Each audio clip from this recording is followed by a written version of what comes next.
বাংলাদেশের অস্ট্রেলিয়া সফর ৩ দিনের প্রস্তুতি ম্যাচে সেঞ্চুরি করেছেন মেহেদী হাসান মিরাজ। ব্যাটারদের ব্যর্থতার দিনে ব্যতিক্রম তিনি। অজি পেসারদের ভয় থাকলেও ধস নামিয়েছেন একজন অফ স্পিনার। প্রথম দিন শেষে ২১২ রানে পিছিয়ে ক্রিকেট অস্ট্রেলিয়া একাদশ। বাংলাদেশের মান বাঁচালেন মেহেদী হাসান মিরাজ। ওয়ানডে অধিনায়কত্ব হারালেও লঙ্গার ভার্সনে আবারও দলের ত্রাতা তিনি।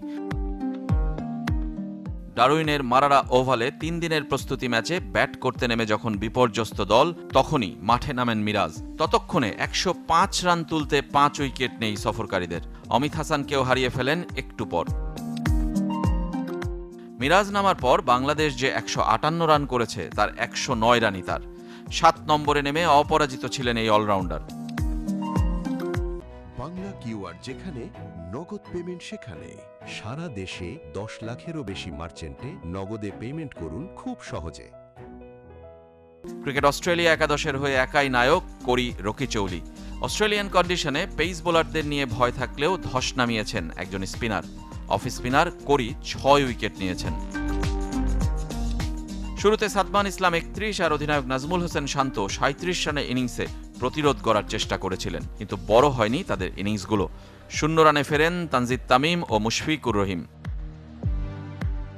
সৌম্য, হাসান মাহমুদরা সঙ্গ দেওয়ার চেষ্টা করেছেন মিরাজকে, তবে আসল কাজটা করেছেন খালেদ আহমেদ। ১০ম উইকেটে ৭০ রানের জুটি গড়েন। প্রথম দিকে একটু চ্যালেঞ্জিং ছিল উইকেটটা, এবং আমি জাস্ট চেষ্টা করেছি যে মেরিট অনুযায়ী খেলার জন্য, এবং বোলাররা খুব ভালো জায়গায় বল করেছে ওরা। আর আমার জন্য একটু ডিফিকাল্ট ছিল, যেহেতু ফার্স্টে এই কন্ডিশনে খেলছি। আমি চেষ্টা করেছি উইকেটটা অ্যাডজাস্ট করার জন্য এবং পার্টনারশিপ করার জন্য।